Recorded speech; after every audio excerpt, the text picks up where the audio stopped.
travail collectif, même si je suis le maître d'œuvre, il y a à peu près 50 personnes qui ont œuvré, soit en donnant de l'argent pour qu'elle ait lieu, soit en travaillant avec moi. Depuis les gens qui ont conçu, qui ont peint avec moi, les gens qui ont mis en camion, les gens qui ont aidé à monter, les charpentiers qui ont créé la structure.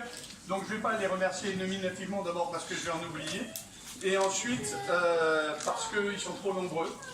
C'est vraiment, mais il faut comprendre que c'est une œuvre qui a été faite avec l'accord et l'appui de plein de gens.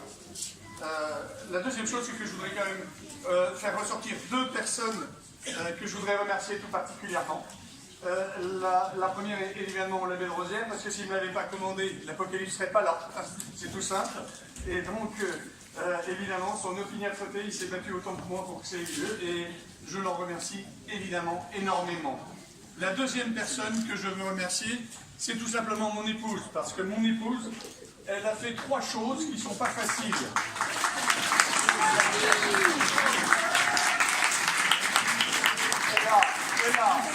Elle a aidé l'artiste parce que j'ai une critique et elle sait me stimuler. Donc elle a aidé l'artiste, elle a supporté l'homme, parce que pendant 3 ans, entre mes doutes, mes fatigues, etc., elle a supporté l'homme. Et enfin, c'est elle qui a su fédérer autour de moi toute cette équipe, dont la grande partie est là et qui sont autour de moi aujourd'hui. C'est elle qui est l'âme de cette équipe, et de ça, je voudrais la remercier beaucoup.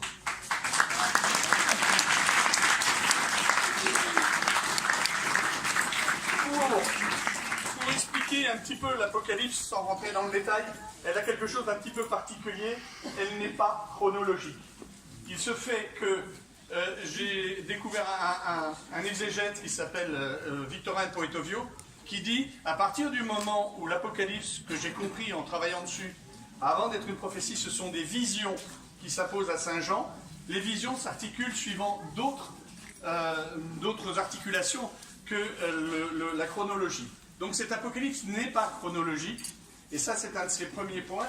Vous avez au centre la vision de Dieu avec la Trinité contemplative, le Christ évidemment qui porte le livre aux 7 sceaux, et tout autour les 7 églises, les 4 évangélistes et les 24 vieillards qui peuvent diffuser cette connaissance de Dieu. Et tout autour vous avez le combat du bien et du mal, ou si vous voulez des épreuves, et de nos victoires, on peut l'espérer. Voilà. Donc ça c'est important, elle n'est pas chronologique, elle essaye de comprendre le fond du problème. Ça m'a pris 6 mois pour essayer de comprendre, mais voilà, j'ai essayé. La deuxième, et c'était dans le cahier des charges, fondamentalement, cet Apocalypse montre quelque chose qu'on ne sait pas trop quand on ne lit pas l'Apocalypse et qu'on ne la connaît pas bien, que c'est un texte d'espérance. C'est fondamental, il y a l'espérance l'emporte. Vous le voyez avec les 7 béatitudes qui sont en exergue sur fond vert. Vous voyez également que, alors que dans le bien, qui est de ce côté-ci, on ne voit pas le mal, du côté du mal, il y a en haut les anges et le bien. C'est-à-dire que la rédemption est toujours possible pour l'homme. Voilà, quel que soit le moment, il y a toujours possibilité pour l'homme de se sauver, de choisir Dieu. Ça, c'était une chose que j'ai voulu montrer par les solutions plastiques que j'ai choisies. Donc la structure, vous la voyez, ici le bien, ici le Christ et la Trinité, là-bas le mal, et là-bas vous avez la Jérusalem céleste au-dessus de la porte, la Jérusalem céleste avec la Trinité active, et ici la contemplative, et vous voyez à côté le jugement dernier, vous verrez, et les gens sauvés rentrent dans la collégiale. Voilà.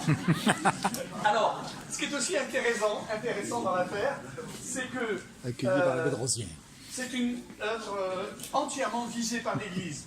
J'ai eu des gens d'Église, des théologiens, des gens comme le Père Plé, etc., qui m'ont aidé à, je dirais, à ce qu'elle soit orthodoxe, à ce que le message soit juste. Et c'est ça qui est très intéressant, c'est que le message a été entièrement visé par l'Église.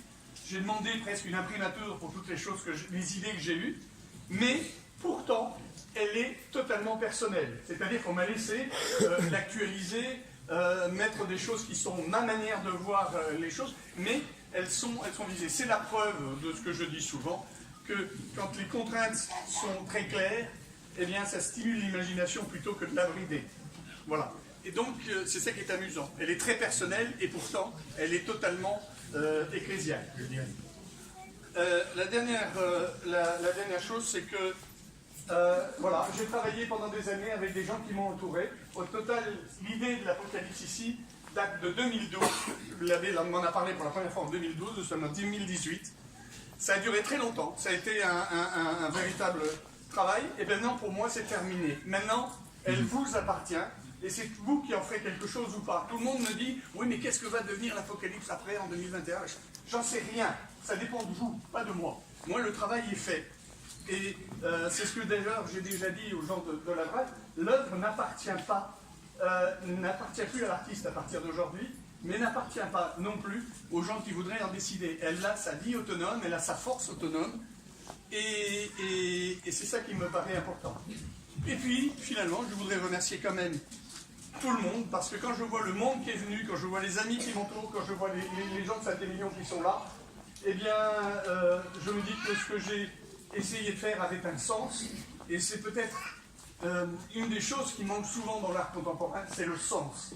Et bien, je crois que j'ai essayé d'avoir du sens, maintenant je ne sais pas si c'est réussi, mais je sais que c'est ça que j'ai voulu donner à tout le monde la possibilité de se l'approprier et de rentrer dans cette espèce de mystère du combat et du bien et du mal qui est évidemment et passé, et présent, et à venir, et microcosmique, et macrocosmique, évidemment, à l'intérieur de nous-mêmes. Pour moi, ça a été une magnifique réflexion, ces années de réflexion sur l'Apocalypse, et j'espère que je vous en transmettrai certaines petites choses. Voilà. Je vais vous demander deux choses, s'il vous plaît. Montrez-nous un détail. Un détail.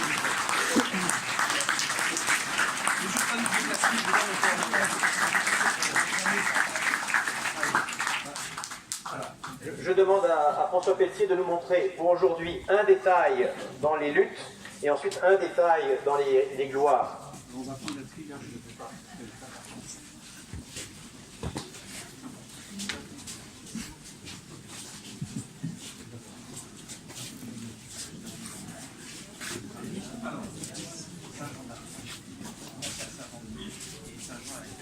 Une des choses quand on travaille sur l'Apocalypse, qu'on découvre très vite, c'est que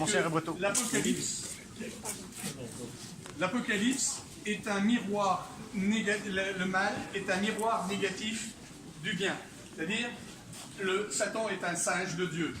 Et donc, on comprend très vite qu'il y a une triade. Il y a d'un côté la Trinité, et de l'autre côté, il y a une triade du mal. Et la triade du mal, elle est là, avec d'un côté le dragon, à qui j'ai fait une tête de mort parce que je ne voulais pas tomber dans la tête de dragon BD, etc. Et qu'est-ce que c'est que le mal? C'est la mort sans rien, sans transmission, sans espérance, sans rien. Donc le dragon, la bête de la mer, qui on pouvait dire est de l'incarnation du mal, alors que là vous avez le principe, et je dirais l'esprit du mal qui est en haut, qui est le faux prophète, donc vous voyez qu'il a une tête blanche. Il a une tête blanche douce, mais on voit que c'est un masque, il a une bride rouge, et qu'en dessous, la bête est noire. La bête est noire, sous un aspect doux, et c'est l'esprit du mal, c'est le faux prophète. Voilà, ça c'est pour le mal, un exemple de la construction que j'ai pu faire. Nous allons maintenant aller où? On va Allez, du côté de... Bien. Bien.